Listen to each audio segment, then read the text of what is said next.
छोटी सी आशा। समुद्र किनारे, जिंदगी के शोरगुल से दूर, मैं खड़ी होकर समुद्र की शांत लहरों को अपने पैरों तले महसूस कर रही थी।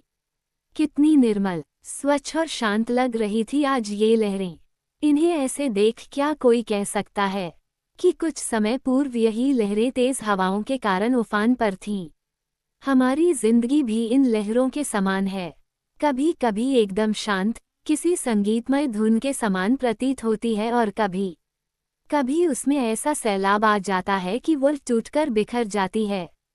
एक ऐसा ही तूफान पिछले साल 2020 में आया था, जिसने पूरे विश्व को एक ऐसी महामारी दी जिससे हम आज तक जूझ रहे हैं। लॉकडाउन की वजह से कितने लोगों की रोजी रोटी छिन गई, कितने लोगों के बिजनेस बंद हो गए, कितने लोग सड़कों पर उतर आए, पूरी अर्थव्यवस्था चरमरा गई। सरकार ने भरसक प्रयास किए जो सराहनीय भी हैं। सरकार ने हर तबके के लोगों को राहत पहुंचाने का काम किया, पर कुछ लोग ऐसे भी थे जिन तक कोई मदद नहीं पहुंच पाई। सरकार को इसमें क्या दोष दे जब उनके अपनों ने ही उनका साथ छोड़ दिया था। ये लोग थे वृद्धाश्रम में रहने वाले वो अनगिनत वृद्ध जो अपनी जिंदगी की चौथी पारी खेल रहे थे, पर इस पारी में उन्हें अकेले छोड़ दिया गया। किसी और ने नहीं बल्कि उनके अपनों ने। ऐसे ही एक वृद्धाश्रम से मैं आलिया बंसल जुड़ी थी साल 2019 में। मेरा कॉलेज का पहला साल था। हमारे कॉलेज में सोशल वर्क के 10 अंक मिलते थे जो फाइनल पेपर में जुड़ते थे। मैंने और मेरी सहेली शालिनी ने सोचा कि इन मुफ्त के अंकों को क्यों गंवाएं, तो हमने भी फॉर्म भर दिया। कुछ हफ्तों बाद सबको उनके सोशल वर्क के लिए जोन बांट दिए गए। मुझे और पायल को सोशल वर्क के लिए कॉलेज के करीब ही एक वृद्धाश्रम अलॉट किया गया। हम दोनों बहुत खुश हुए। हमें लगा कि वृद्धाश्रम में क्या काम होगा, ज्यादा से ज्यादा किसी बुजुर्ग को घुमाने को कहेंगे या किसी बीमार की सेवा करने को कहेंगे। ये तो चुटकियों में हो जाएगा और हम जल्दी फ्री भी हो जाएंगे। हम दोनों अपनी किस्मत पर इतराते हुए अगले शनिवार वृद्धाश्रम पहुंचे। द फोर्थ इनिंग्स, ये कैसा नाम है? पायल ने हैरानी से पूछा। हाँ, नाम तो अजीब ही है, पर हमें क्या, चल अंदर चलते हैं, फिर घर भी तो जल्दी जाना है। मैंने पायल के हाथ पर ताली मारते हुए कहा। हम वहाँ की केयर टेकर मिसेज मल्होत्रा से मिलने उनके ऑफिस में पहुँचे। हेलो मैडम, हम दोनों आदर्श कॉलेज ऑफ कॉमर्स से आए हैं। हमारे कॉलेज ने हमें यहाँ सोशल वर्क के लिए भेजा है, मैंने कहा। मिसेज मल्होत्रा बहुत ही बेरुखी से बोली। ओह, तो आप दोनों हैं, आइए बैठिए। देखो बेटा, मेरी बात थोड़ी बुरी लगेगी। मैंने आपके कॉलेज को मना किया था कि वो यहाँ अपने छात्रों को ना भेजें। आप लोग यहाँ सिर्फ टाइम पास करने आते हैं और मुफ्त के अंक प्राप्त करने। आप लोगों को समाज सेवा का स भी नहीं मालूम और न ही इसकी समझ है। फिर भी आपकी प्रधानाचार्य के आग्रह करने पर मैंने हाँ कर दी। तो बताओ, आप दोनों हमारे वृद्धाश्रम के लिए क्या योगदान देंगे? हम दोनों ने प्रश्न भरी निगाहों से उन्हें देखा। वह थोड़ा हंसी फिर बोली, चलो पहले मैं तुम्हें आश्रम का एक चक्कर लगवाती हूँ, शायद तब तुम मुझे कुछ जवाब दे पाओगे। वह उठी और हमें इशारे से अपने पीछे आने को कहा। शुरुआत उन्होंने आश्रम के भोजन कक्ष से की। वहाँ बहुत सी बुजुर्ग महिलाएं खाना बना रही थीं। किचन से खाने की इतनी जायकेदार खुशबू आ रही थी कि पेट में चूहे कबड्डी खेलने लगे। ये हमारी रसोई है। यहाँ जितनी भी महिलाएं रहती हैं सब मिलकर बारी बारी खाना बनाती हैं, जैसे आज बंगाली खाना बन रहा है, मिसेज मल्होत्रा ने कहा और आगे बढ़ गईं। मैं कुछ पल और उस खुशबू को महसूस करती रही कि तभी एक बूढ़ी औरत मेरे पास बंगला मिठाई शोंदेश लेकर आई और बोली, ले बेटा टेस्ट कर। उनके स्वर में इतनी मिठास और अपनापन था कि मैं मना नहीं कर पाई। शोंदेश खाते ही मन तृप्त हो गया। मैंने उन्हें गले से लगाते हुए कहा, वाह आंटी, आपके हाथों में तो जादू है। उनकी आंखें नम हो गईं और उन्होंने प्यार से मेरे सर पर हाथ फेरते हुए कहा, आंटी नहीं अम्मा। मेरी आंखों में अनायास ही आंसू आ गए। फिर वो हमें ऑडियो विजुअल रूम में ले गई। वहाँ एक बड़ा सा स्क्रीन लगा था और उस पर पुरानी फिल्म गोलमाल चल रही थी। वहाँ बैठी बुजुर्ग महिलाएं हाथों में पॉपकॉर्न पकड़े हंसते हुए फिल्म का मजा ले रही थीं। मल्होत्रा मैम ने सबको मुस्कुराते हुए हाथ हिलाया और बोली, ये हमारा रिक्रिएशन रूम है। यहाँ सब आराम करते हैं और अपनी पसंद की फिल्म देखते हैं। उन्होंने हाथ हिलाकर हंसते हुए सबको अभिवादन करते हुए कहा। इस तरह मल्होत्रा मैडम ने हमें कुछ और कमरों में घुमाया और फिर हमें डॉर्मिटोरी में ले गईं। 5 बड़े बड़े हॉल थे। हर हॉल में 10 बिस्तर थे। एक फ्रिज था। गैदों और तकियों के लिए अलग से बड़ी सी अलमारी थी। हर बिस्तर के साथ एक छोटी सी अलमारी रखी थी। कुछ बिस्तरों पर बुजुर्ग महिलाएं आराम कर रही थीं। कुछ यूं ही चुपचाप बैठी थीं और कुछ आपस में बातें कर रही थीं। मेरी नज़र वहां बैठी एक बहुत ही बुजुर्ग महिला पर पड़ी। उनकी उम्र लगभग 75 वर्ष की होगी। वो खिड़की के पास एक कुर्सी पर बैठी थीं। चेहरे पर मायूसी और अपनों से बिछड़ने का दर्द साफ छलक रहा था। उन्होंने मल्होत्रा मैम को देखा तो डबडबाई आंखों से उन्हें इशारा कर अपने पास बुलाया। पुत्र, बात की मेरे बेटे से। कब आ रहा है वो? मेरा मन नहीं लगता यहाँ। उनकी शब्द तीर के समान चुभ गए मुझे। मेरी आंखें भर आईं। अम्मा, मैंने बात की है आपकी बेटे से। वो अभी अमेरिका गया है इसलिए आपको यहाँ छोड़ गया है। जैसे ही वहाँ से आएगा आपको घर ले जाएगा। मल्होत्रा मैम रुआसी आवाज में बोली। उनकी जुबान से निकले शब्द और उनके हाव भाव में सामंजस्य नहीं था। साफ दिख रहा था कि वह झूठ बोल रही हैं। मुझे बहुत गुस्सा आया। मैंने वहां से निकलते ही उनसे पूछा, आपने झूठ क्यों बोला? तो और क्या कहती मैं? उन्होंने झल्लाकर कहा, ये बोलती कि तुम्हारे बेटे ने तुम्हें दूध में गिरी मक्खी की तरह निकालकर अपनी जिंदगी से बाहर फेंक दिया है। अब कभी तुम्हें लेने नहीं आएगा। वह चिल्लाकर बोली, पर उनकी आवाज में दर्द और परेशानी साफ दिखाई दे रही थी। मैं और पायल स्तब्ध से खड़े रह गए। मैं निशब्द थी। कोई बेटा अपनी माँ के साथ ऐसा कैसे कर सकता है? मेरे मन के भावों को मल्होत्रा मैम ने पढ़ लिया था शायद। मेरे कंधे पर हाथ रख वह बोली, आज के दौर के बच्चे अपने माँ बाप को सिर्फ एक सीढ़ी समझते हैं जिस पर पैर रखकर वह अपनी मंजिल तक पहुँचते हैं, पर मंजिल पर पहुँचकर वही माँ बाप उनके लिए बोझ बन जाते हैं और उनसे छुटकारा पाने के लिए वो उन्हें यहाँ वृद्ध आश्रम में छोड़ देते हैं। मेरी आंखों से आंसू रुक नहीं रहे थे। मल्होत्रा मैम ने मुझे बैठने को कहा और पानी का गिलास पकड़ा दिया। कुछ देर तक उस कमरे में शांति थी। फिर मैंने पूछा, आपने इस आश्रम का नाम 4th इनिंग्स क्यों रखा? आलिया, इंसान की पहली पारी उसका बचपन होता है, जहाँ वह अपने माता पिता पर आश्रित होता है, उनकी छत्रछाया में बड़ा होता है। दूसरी पारी उसकी जवानी, जहाँ वह दुनिया को अपने नजरिए से देखता है, इस संसार में अपना अलग मुकाम हासिल करता है, जोश और उत्साह से भरा होता है। तीसरी पारी है उसका गृहस्थ आश्रम, जहाँ वह अपने बच्चों को बड़ा करता है, काम धंधा करता है और अपनी जिम्मेदारियां निभाता है। और चौथी पारी है बुढ़ापा, जो सबसे कठिन होती है। इसमें इंसान फिर से आश्रित हो जाता है, पर इस बार अपने माता पिता पर नहीं बल्कि अपने बच्चों पर। और मेरे हिसाब से जिंदगी में मैंने ऐसे बहुत कम बुजुर्ग देखे हैं जो ये कह सकते हैं कि उन्होंने अपनी चौथी पारी भी बहुत शानदार तरीके से खेली है। मल्होत्रा मैम ने कितनी खूबसूरती से हमें जिंदगी का सारा सच समझा दिया। अब बताओ तुम क्या योगदान दे सकते हो इस आश्रम में? मल्होत्रा मैम का ये प्रश्न हमें क्लीन बोल्ड कर गया। नहीं, हम तो कुछ भी नहीं कर सकते। यहाँ तो सबको सब कुछ आता है। पायल ने झट से उत्तर दिया और खड़ी हो गई, पर मैं वहीं बैठी सोचती रही। फिर मैंने कहा, मैम माना यहाँ आप सब कुछ सिखा रहे हैं, सबको बहुत कुछ आता है, पर एक चीज़ है जो किसी को शायद ही आती हो। आज के इस दौर में कंप्यूटर का ज्ञान बहुत ही आवश्यक है। मुझे लगता है कि सभी बुजुर्ग महिलाओं को भी कंप्यूटर का ज्ञान होना चाहिए। इंटरनेट के ज्ञान से उन्हें काफ़ी मदद मिल सकती है। इससे एक तो उनका समय भी कट जाएगा और दूसरा उन्हें बहुत ही ज्ञानवर्धक बातें सीखने को मिल सकती हैं। मल्होत्रा मैम ने कुछ सोचा फिर हंसते हुए बोली, चलो, तुमको एक मौका तो मिलना चाहिए। अगले शनिवार को आ जाना। और हाँ, छुट्टी के लिए पहले से ही एप्लीकेशन देनी होगी। हम दोनों वहाँ से उठ बाहर आ गए। मैंने पलटकर डॉर्मिटोरी की खिड़की की तरफ देखा। वह बुजुर्ग महिला अभी भी वहीं बैठी थी।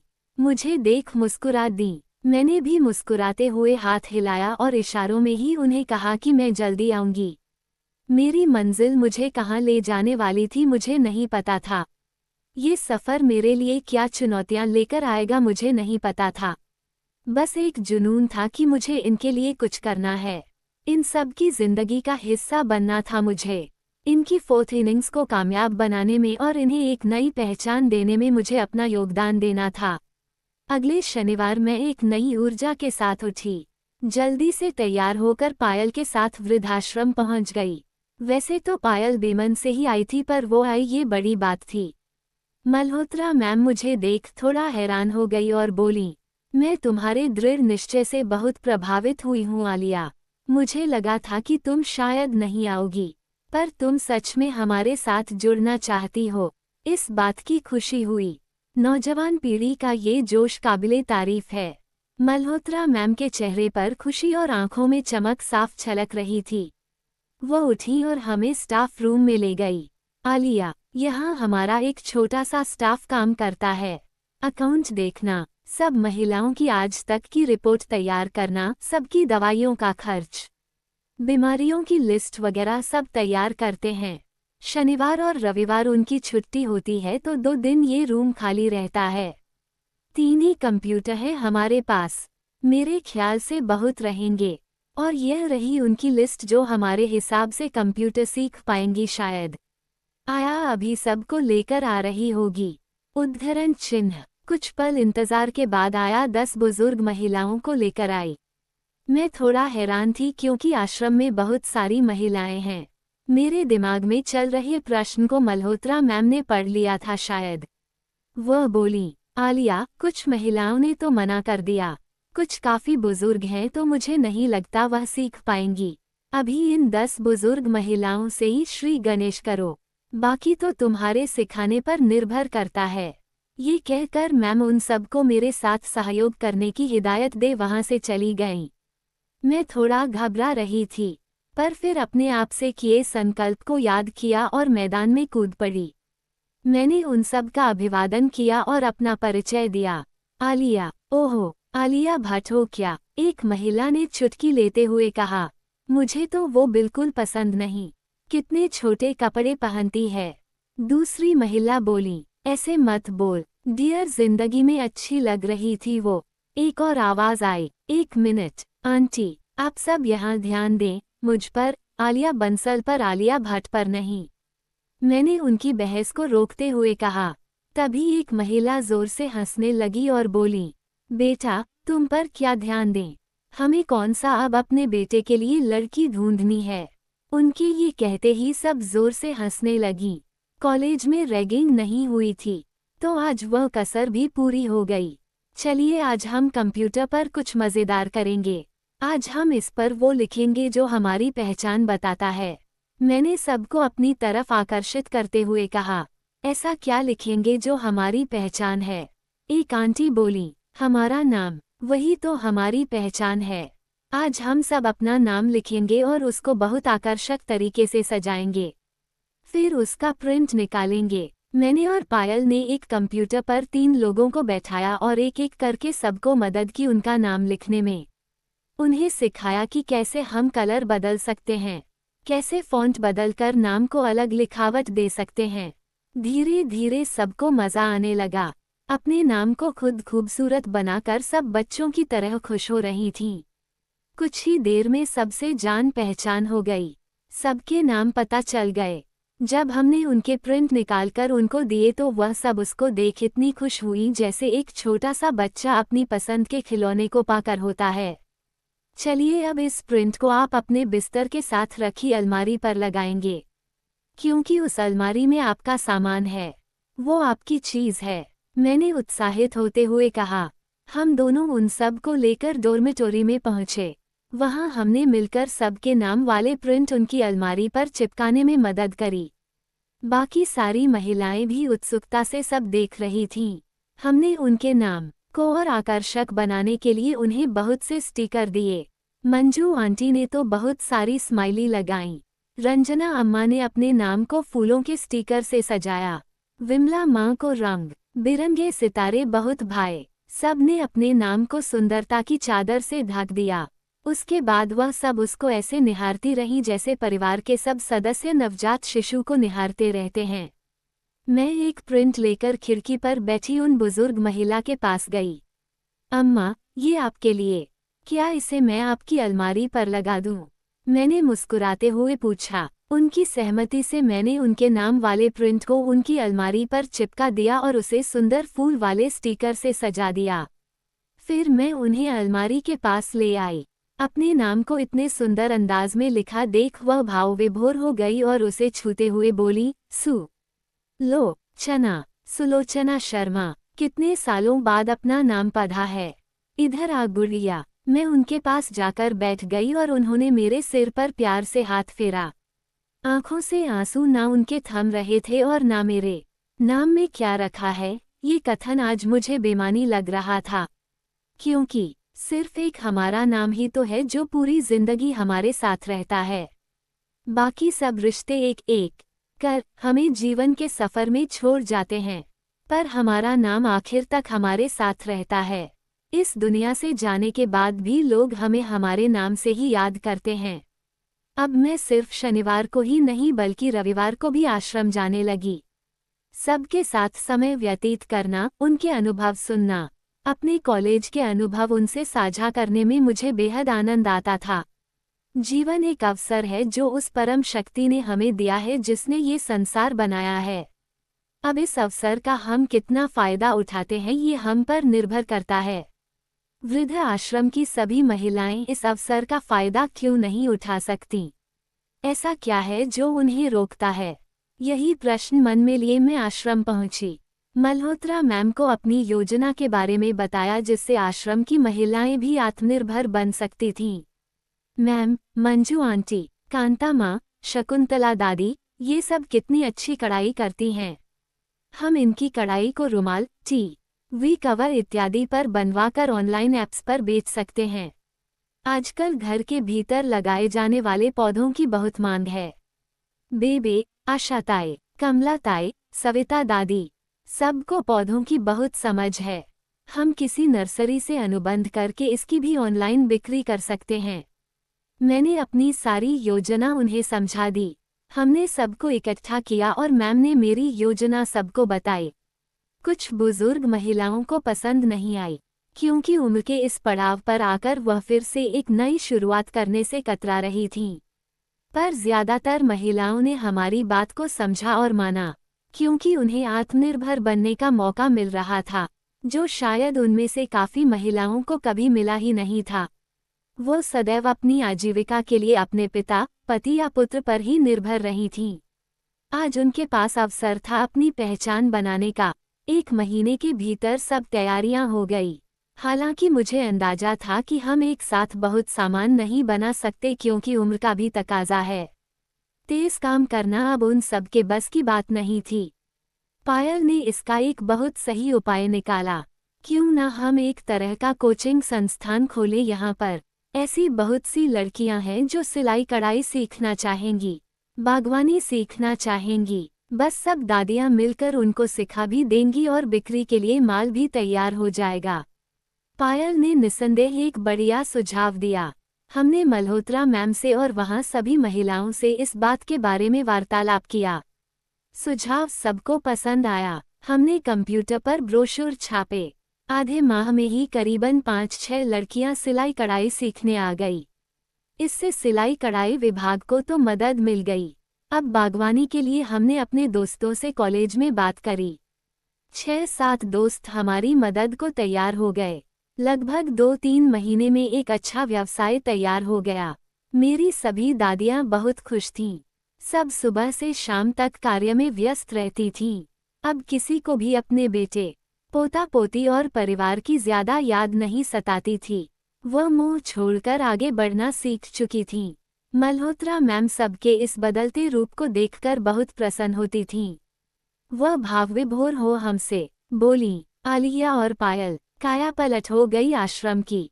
कौन कह सकता है कि यह वही आश्रम है जहाँ हर दिन एक उदासी सबको अपने आलिंगन में समा कर रखती थी, जहाँ हर रोज सब अपनों के लिए बेचैन रहते थे, सब इकट्ठे होते हुए भी तन्हा महसूस करते थे, अपने जीवन को कोसते रहते थे। आज सब कितना ऊर्जावान महसूस कर रही हैं। सबका खोया हुआ आत्मविश्वास वापस आ गया है। आज सब सच में एक परिवार की तरह रह रही हैं। एक साल पंख फैलाकर कब उड़ गया पता ही नहीं चला। हमने आश्रम में 2020 का जोरदार ढंग से स्वागत किया। सबने खूब नाच गाना किया। जिंदगी गुलजार लग रही थी। सब कुछ सही चल रहा था कि अचानक विश्व कोरोना जैसी महामारी की चपेट में आ गया और मार्च में हमारे देश में लॉकडाउन लग गया। लोगों का घर से बाहर आना जाना बंद हो गया। सब अपने ही घर में कैद हो गए। मैं रोज सबसे संपर्क में थी। मल्होत्रा मैम से निरंतर अपडेट लेती रहती थी। कुछ समय तक हमारा आश्रम NGO से जुड़ा था, वह मदद करते रहे, पर फिर मदद बंद हो गई। मल्होत्रा मैम ने सभी के बेटों से बात की। कुछ ने तो आधी पगार का बहाना बना दिया, कुछ ने ये कहकर टाल दिया कि जैसे ही इंतजाम होगा वह भेज देंगे, और कुछ ने फोन ही नहीं उठाए, बस कुछ ही पैसे भेज रहे थे। एक दिन मल्होत्रा मैम का फोन आया मेरे पास। आलिया, सुलोचना ताई की तबीयत अचानक बहुत खराब हो गई है, क्या तुम डॉक्टर अरेंज करा सकती हो? मेरा दिल धक से बैठ गया। अविश्वास के काले बादल आंखों के आगे मंडराने लगे। मैं बेबस और लाचार महसूस कर रही थी। मैंने फिर भी उनको आश्वासन दिया कि मैं कुछ इंतजाम जरूर करूंगी। मैंने अपने पड़ोस में रहने वाले डॉक्टर वर्मा को बहुत आग्रह किया कि वह मेरे साथ चलें। बहुत मुश्किल से वह चलने को तैयार हुए। मैंने 1 हफ्ते का राशन और अन्य ज़रूरी चीज़ सामान तैयार किया और माँ को किसी तरह मनाया कि वो कुछ दिन मुझे वहाँ रहने की इजाज़त दें। मल्होत्रा मैम अकेले सब संभाल रही हैं। माँ ने सख्त हिदायतों के साथ मुझे इजाज़त दे दी।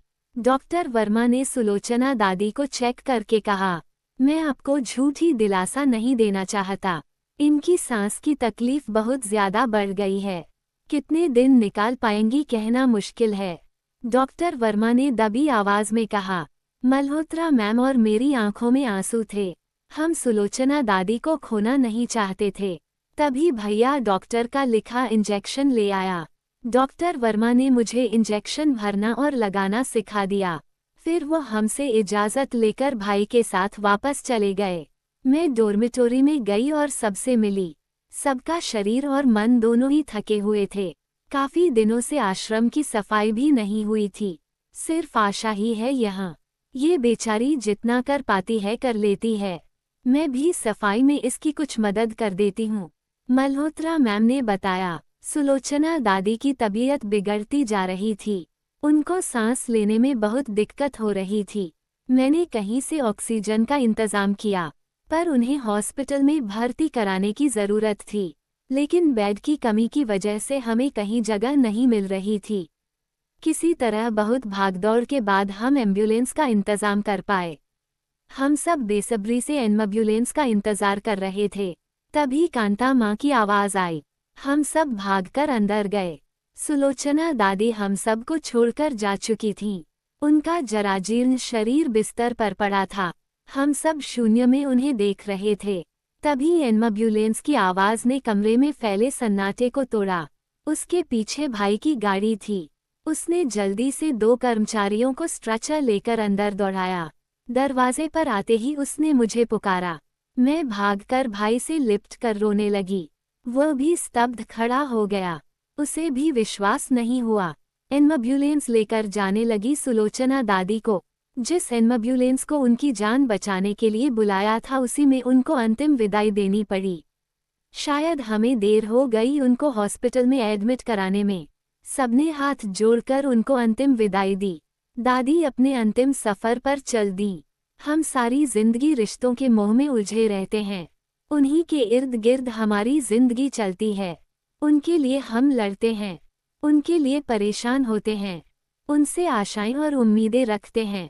यदि वो टूट जाएं तो दुखी होते हैं, पर हम ये भूल जाते हैं कि अपने जीवन का अंतिम सफ़र तो हमें खुद ही तय करना है। उसमें हमारे साथ कोई नहीं चलेगा। ये सफ़र सिर्फ हमारा है। मैं और मल्होत्रा मैम किसी तरह राशन इकट्ठा करने की जद्दोजहद में लगे थे। पायल लॉकडाउन की वजह से दूसरे शहर में फंस गई थी, पर उसने भी किसी तरह हमारी मदद करने की पूरी कोशिश करी। मदद आ रही थी पर टुकड़ों में, इससे हम सबको ज़रूरत की चीज़ें उपलब्ध नहीं करा पा रहे थे। एक दिन मैंने ठान लिया कि बस अब दूसरों पर आश्रित नहीं रहना, अब खुद ही कुछ करना पड़ेगा।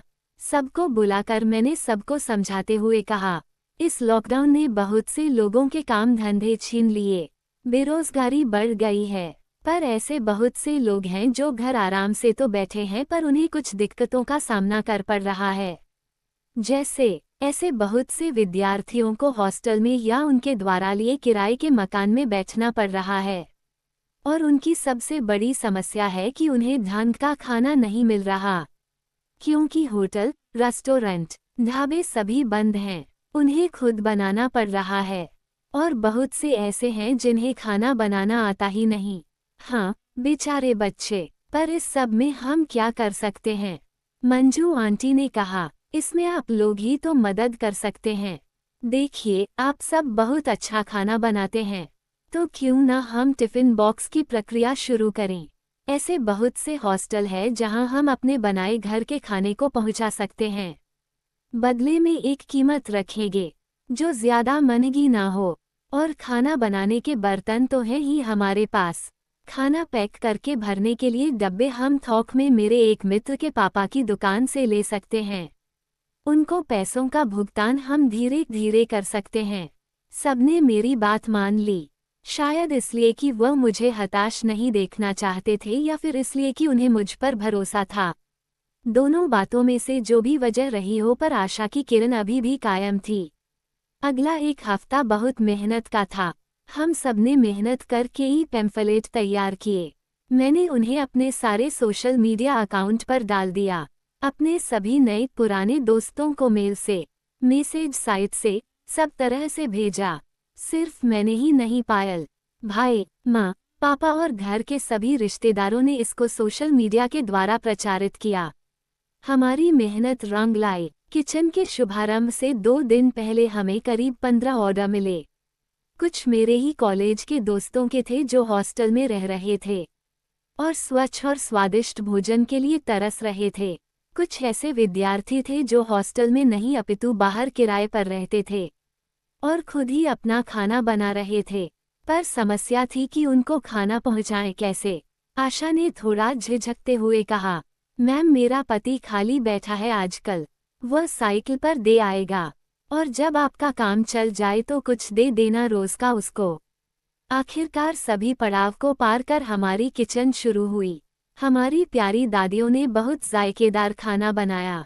हमने उसको सही से पैक किया और उसमें एक पर्ची डाली जिस पर लिखा था, अपना ख्याल रखना। कुछ ही दिनों में हमें थोड़े ज्यादा ऑर्डर मिलने लगे।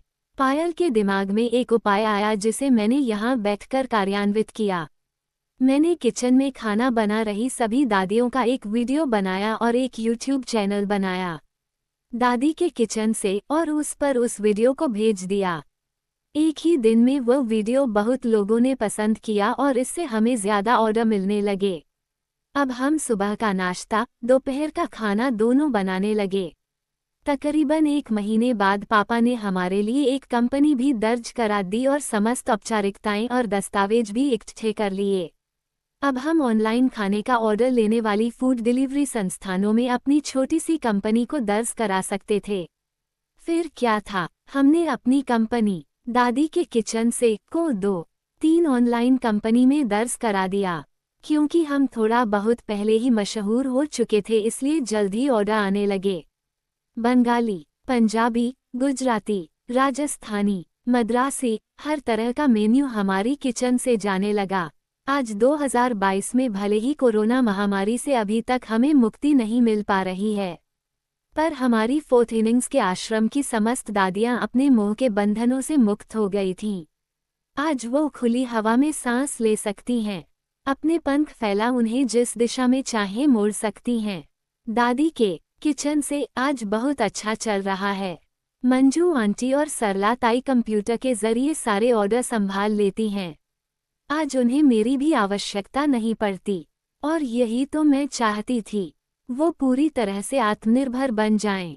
आत्मनिर्भरता ही एक ऐसा हथियार है जो हमें हमारे जीवन की चौथी पारी में भी टूटने नहीं देता।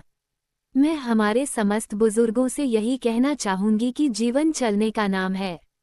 हम थककर थोड़ी देर भले ही आराम कर ले, पर फिर से उठकर चलना ही पड़ेगा।